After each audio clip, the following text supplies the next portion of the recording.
Hello everyone, and welcome. Today I'll be doing a Ragna run with some blade tactics. So obviously I'm running blade tactics rates to help get into my build. And then another thing I'm doing specifically for Ragna is I'm running max HP. Ragna's healing effect is based on the maximum HP that you have. So the more HP you have, the more healing you get.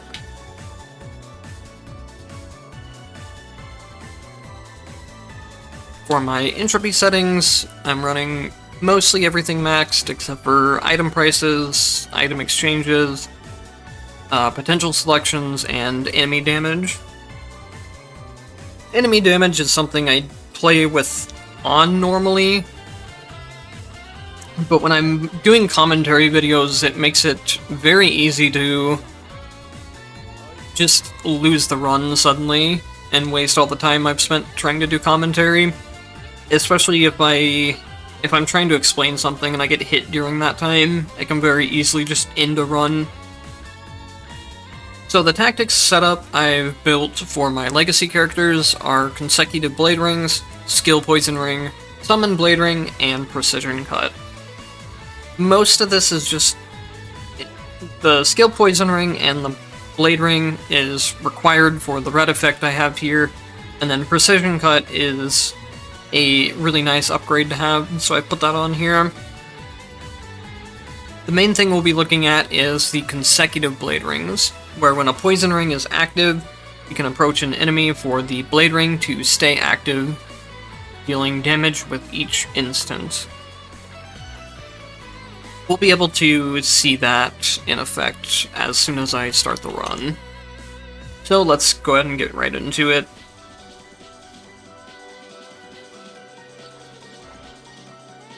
I will tell you guys right now that this isn't that strong of a tactics build, especially when it comes to high entropy difficulty stuff where enemies have a lot of HP. But it is something that's pretty fun to use and pretty fun to look at. So if you want to try it for yourself, if you're like confident enough on a character that you know you don't need a whole lot of tactic damage, you can run it, or it would probably work fine in lower entropy stuff too, where enemies don't have as much HP. It's a really common problem with the high entropy settings that a lot of tactics just can't keep up with the damage, or with the HP that enemies have.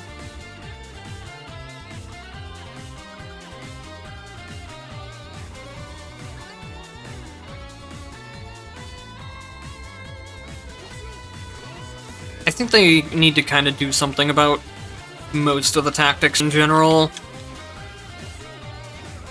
There are some tactics that can keep up with character damage, but most tactics, just like I said, they don't scale up very well compared to the amount of HP that enemies get, and compared to how well your tactics start to scale up in high difficulty runs.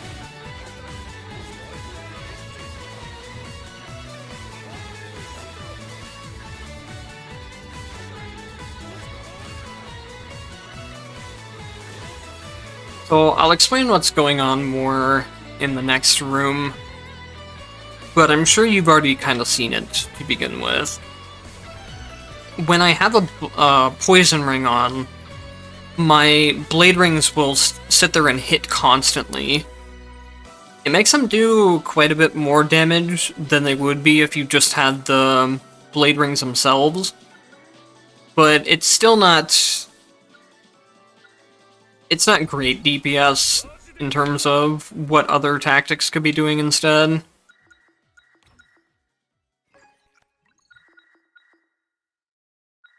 Okay, here we go. The other thing I'm going to be looking for in my tactics is Attack Rend, because Attack Rend is going to let me set up another red effect that will work with my blade rings. So here I'll hit an enemy, I'll get the poison ring, and then you can see that the blade rings are just constantly attacking. The thing is, the Blade Rings don't put any hit stun onto enemies, and their damage isn't that great either. It is just some, like, passive DPS for you, as long as you're staying close to enemies. But you could be getting a lot more DPS out of just by running, like, a Lightning Orbs type of build with your summon, or a Frost build with the Frost summon.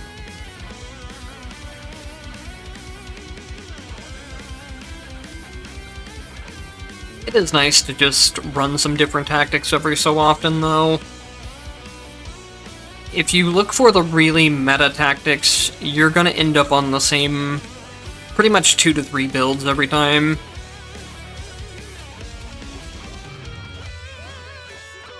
But the good thing is that when it comes to, like, the meta tactics in this game, the meta tactics are really overpowered, to the point of where it can honestly make runs almost too easy sometimes, in my opinion. So it's not like the meta tactics are required to beat runs. You can beat runs perfectly fine with pretty much any tactics in the game, as long as you know how to scale your character up with potentials.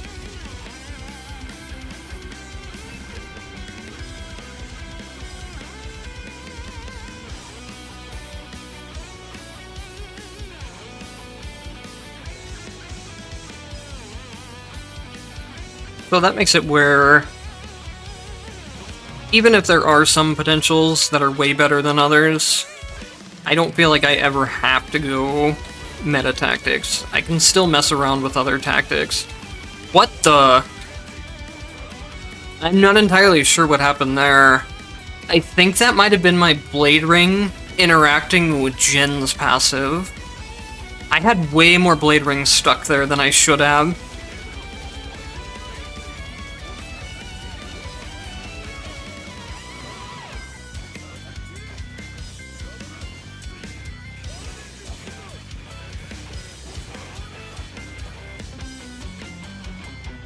That was pretty cool. I'll have to go back and look at the footage for that later and see what happened. But I'm pretty sure what happened is that Jin's passive of slowing time interacted with the Blade Ring somehow. I never knew that they would.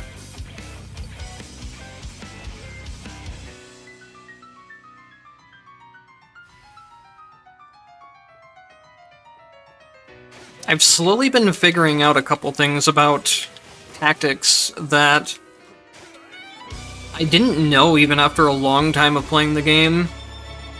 A couple examples is that I found that if you have Shadow Dash, and you have where S's upgrades to where she can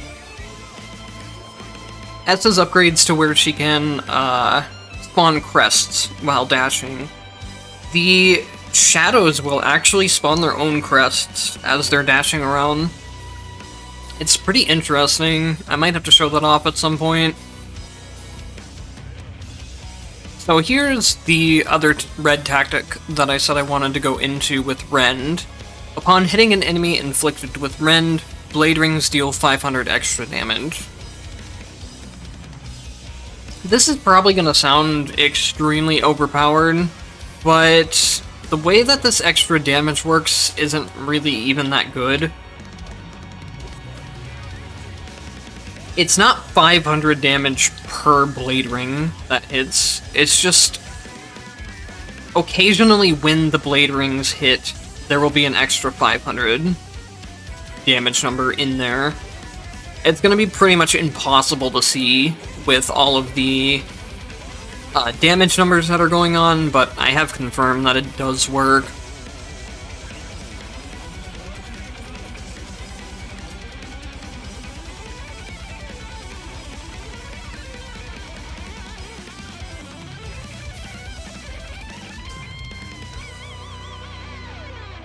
I could start going into Inferno Divider, but I think I'll go for my attack upgrades first.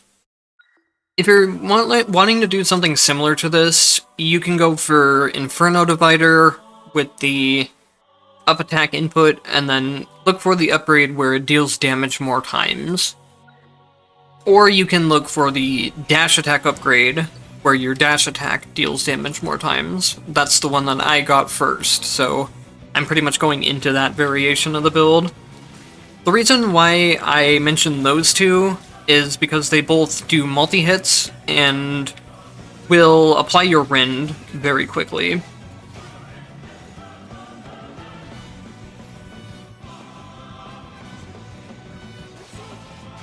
The other thing I always say to look out for on Ragna are his universal enhancements. Universal enhancement is very strong on Ragna.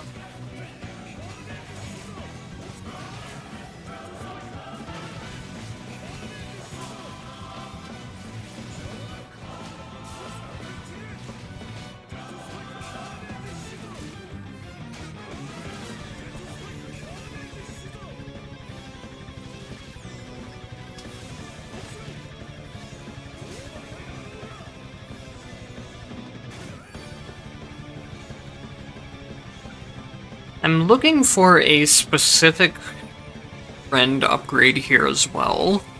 I want Rending Impact. Rend itself as a debuff is... it's okay against normal enemies, but the problem is that normal enemies die too quickly, regardless of kind of how you're building, to the point of where you don't really get to use the Rend that often. And then Rend also doesn't end up doing a whole lot to most bosses. Even bosses that move around very frequently, the damage of this just isn't high enough. You'd be better off going Burn than Rend, even. But one of the really big benefits of Rend is Rending Impact, which, when the enemy is inflicted with Rend, they lose super armor for 5 seconds, and take an extra 15% damage. The super armor part of things doesn't matter as much, since, like I said, normal enemies die way too quickly anyways, but taking extra damage is very big in this game. Any damage modifiers you can put on that are increasing your actual character damage become very strong in high entropy runs. It does apply a bit to lower entropy runs as well, but it applies more to high entropy than low entropy. The reason why I say that character scaling is better with high entropy is because one of the benefits for being in high entropy, or I guess two of the benefits, the main ones are, let me just show them on screen real quick. Upon discarding tactics, you gain extra exchange points, and then you get one more shop refreshes. Shops are extremely broken in this game. Most types of stage selections, you're only gonna get, like, if I do this, I get one tactic. If I take an event, I get one tactic or potential or whatever it decides to give me. But the point being that in most rooms, you're only going to get a single upgrade. Whereas when shops come into play, you are able to buy multiple upgrades on the same space. The more refreshes you have, the more potential you have to get multiple upgrades. Another thing that I see if I'm running poison is I usually just go for poison contamination, where the poison enemy gets stunned. We'll have to see if this actually works off of... It just says the poison enemy gets stunned after 1 second, but I don't know if it's 1 second after the poison has actually ticked, or if it's just after the poison is applied. We'll have to see that. So here, for example, you see, this is also why I take discount. Discount is pretty much a free thing anytime you go into a shop. So I get a free mixture from visiting here, I get a tactics ascension, and I'm also going to pick up a buff.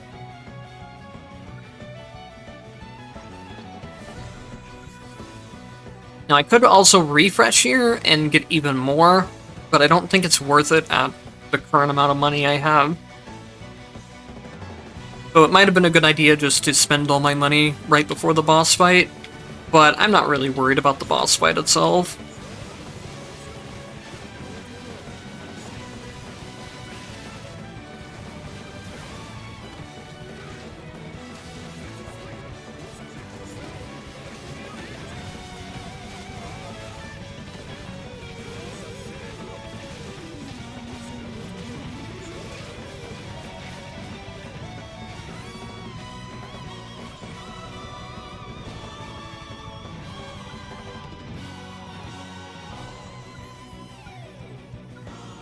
One of the reasons why I put the skill on Ragna specifically is that he has a lot of skills you can go into that have a 50 MP cost.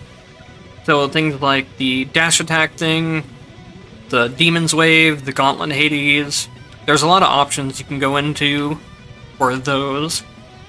You can even upgrade just the basic skill as well to cost less MP.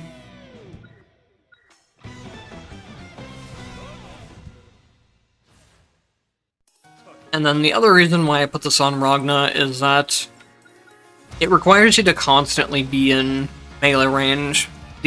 Both the Toxic Ring and the Summon Blade Rings don't really have a lot of range to them. And Ragna doesn't really care about just standing in enemies' faces constantly. Even if he's taking damage, you can generally just heal it back anyways.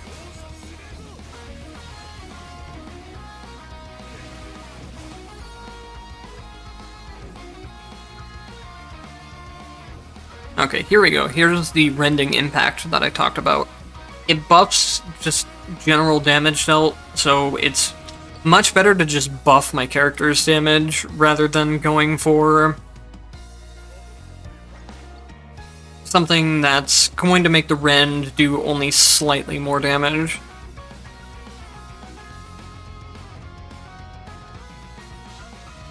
I'll go ahead and pick up this Black Market upgrade for Ragna. I think it's worth it.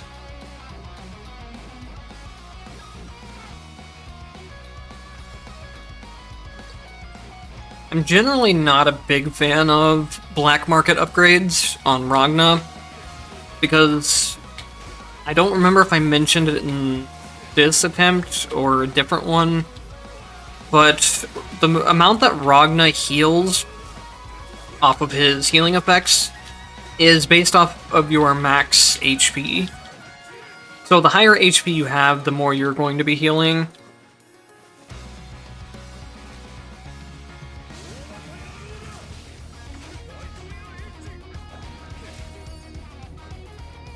But I think only being able to take a maximum of 20% HP per hit is strong enough that it makes up for the healing that I lose.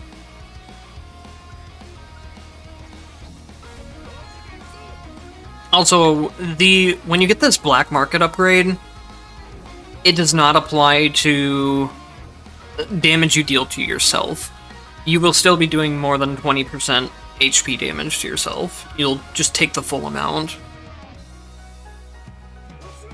The way that Ragna's draining mechanic works, to just explain the rest of Ragna's healing and draining mechanic. So, when you drain your HP, it's going to take a percentage of your current health. So if you're at full health and something drains 60%, it's going to drain an actual 60% of your entire health bar. Whereas if you are all the way down to where you only have like 200 health and you drain 60 HP, it's not going to take away very much actual HP value.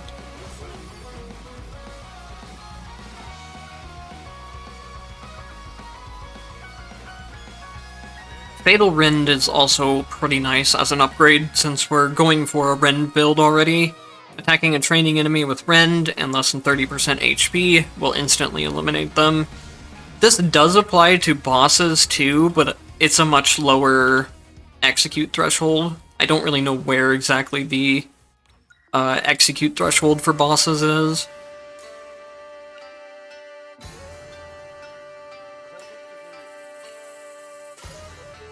So a couple tips if you're worried about Ragna's health drain system.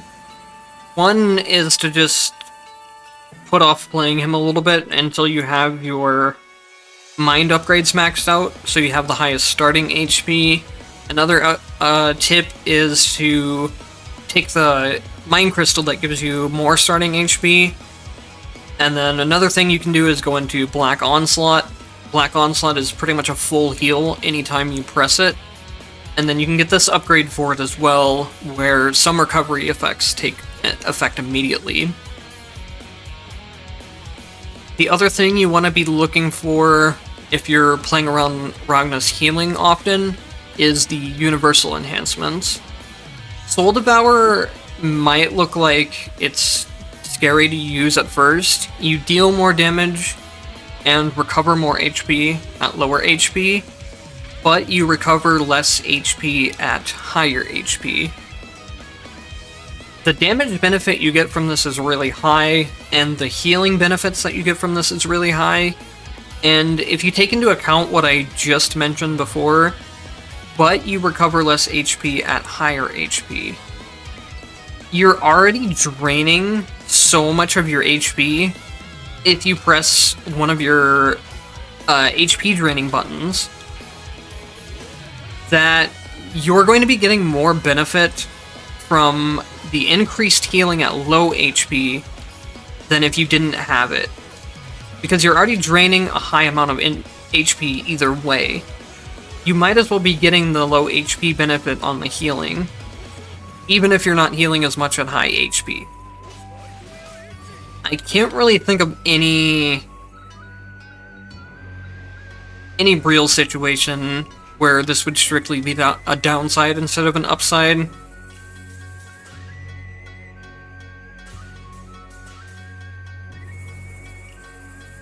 I think I'm going to go for the exchange here, even though I don't have a lot of money.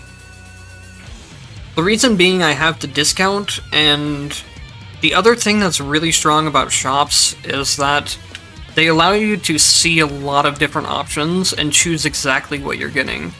Whereas an event is random, and other stages are quite random as well.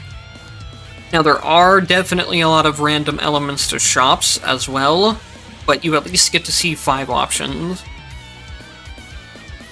And then there's not as much randomness to them as well. There will always be a buff here if you can buy more buffs, and then there will always be a healing option in one of these slots, either an HP mixture or an actual healing effect, and then remove debuffs will also, I think, always be here. That one I'm not quite as sure on, but the shops aren't actually that random, except for these 2 slots.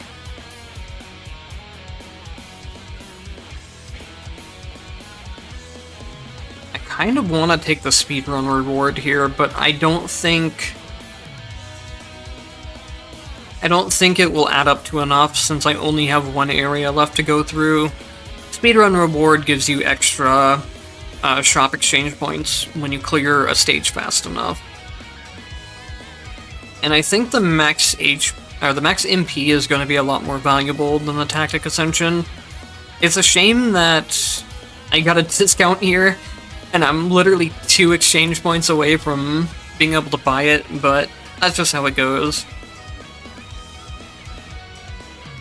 I still think it was the right decision to go the shop there over the other 2 options I had. Sortitions are technically another space where you could say they give you multiple options, or they give you multiple upgrades in the same room, but there's so many random upgrades in there, and I don't really consider a lot of them to be that good, so I prefer shops. There is a case to be made for Sortitions as well, though.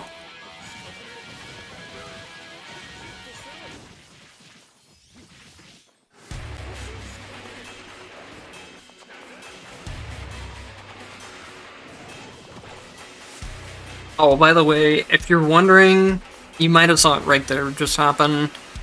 If you see any 99,999 hits, then it's the execute from Rend. It's not actually doing that much damage, it's just how it displays it.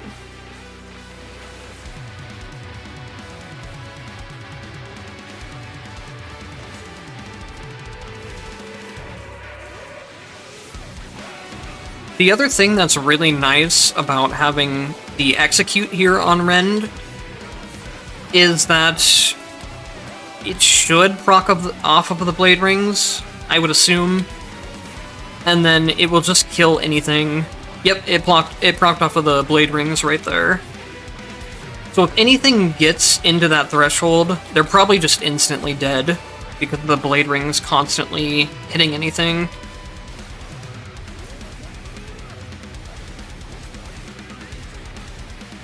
But a lot of the damage that we're seeing here is just coming from Ragna's raw damage itself. Ragna's a character that deals very high base DPS as you're doing runs like I am at 70 plus entropy that are able to get more potentials. Ragna also got buffed pretty recently. They changed his passive. His passive used to require you to take... it required you to take a hit, an actual hit before. So if you were playing well, you were never seeing this actually go off. Whereas now, it's just after HP is reduced, your skill damage increases. So now, anytime you do anything that has a draining mechanic on it, your skill damage is going to be buffed. Which is pretty much any time you use a drain anyways, unless you have the universal enhancement, where all attacks are draining. You also might not think that Ragna would be a skill damage based character. Hang on, let me... These enemies are very annoying. When there's an entropy setting that makes it where increased amount of enemies spawn and they attack faster too, and those enemies just can like completely wall you out. You can't really deal with their projectiles that well because you can't break them by attacking them. You just have to try and dodge through them or iframe through them in some kind of way.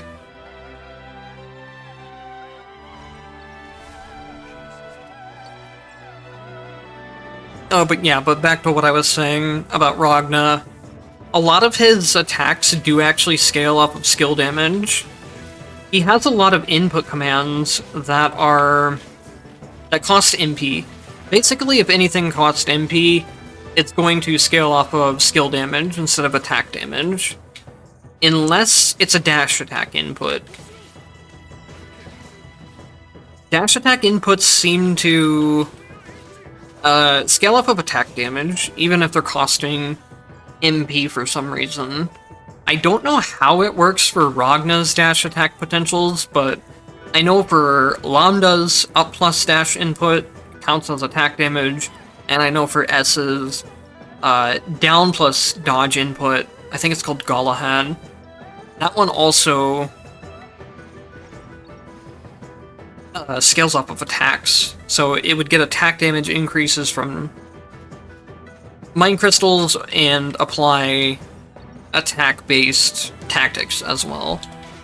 That's pretty much generally the easiest way to figure out what an attack is considered in this game, is to just take a single tactic that procs a certain way.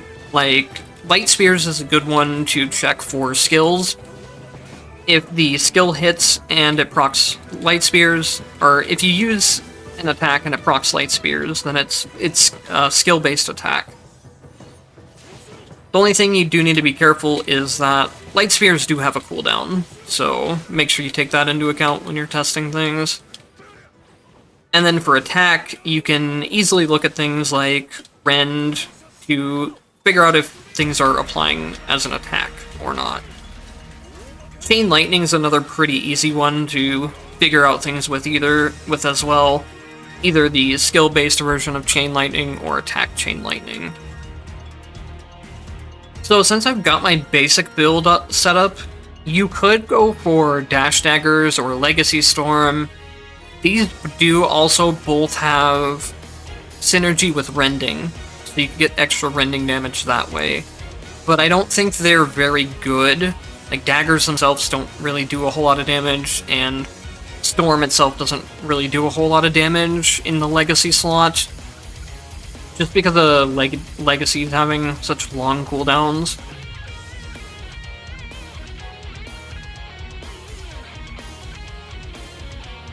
I prefer to just start selling all of the rest of my tactics. That way I can buy more upgrades out of shops.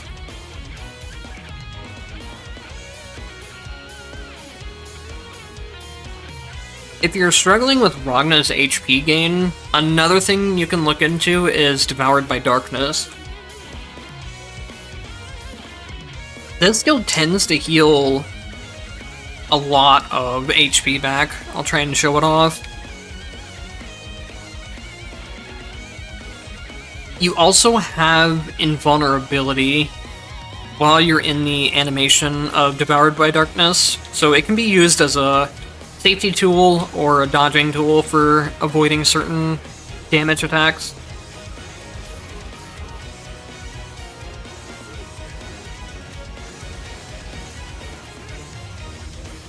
I wonder if enemies are dying before they're taking the full amount of hits. I feel like it's not healing as much as it should be.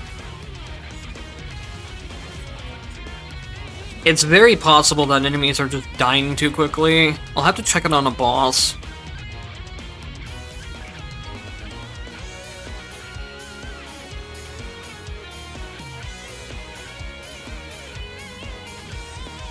So here's another benefit of running on high entropy that can make you a lot of money. Especially when it comes to running the discount mine crystal. I bought this for a very low amount of exchange points, and now I'm going to sell it for 130. I made a huge profit off of just doing that.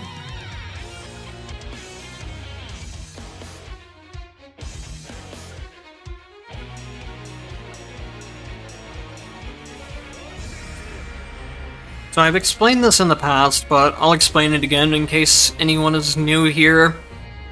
The reason why character damage and potentials end up outscaling tactics so heavily in this game, when you can start stacking a lot of potentials especially, is that there are two types of damage bonuses you get for each potential.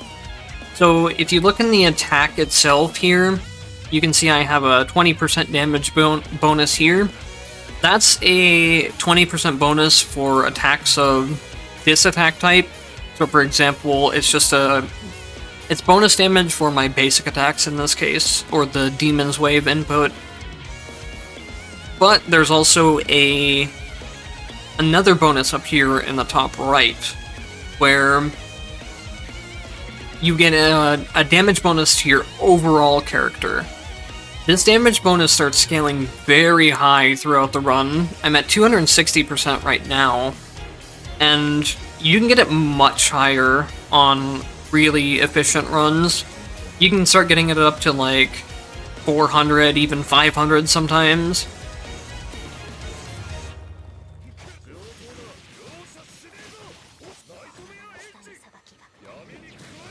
So there's an example of using Devoured by Darkness as a invulnerability tool to just completely ignore her attack there. You would not be able to normally do that, but I have an upgrade where Devoured by Darkness goes off even if it misses a target.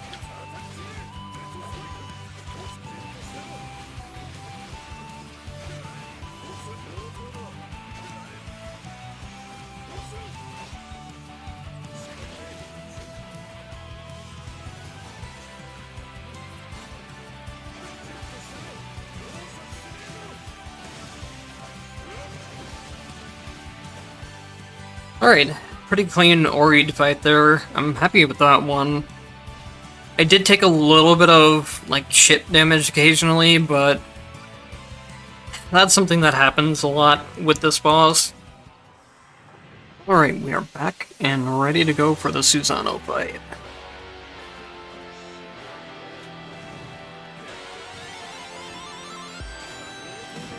Probably won't be talking at all here, just to pay attention to what I'm actually doing.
Alright, there we go. Pretty sloppy on phase 2, but other than that, I'm pretty happy with the way that fight went.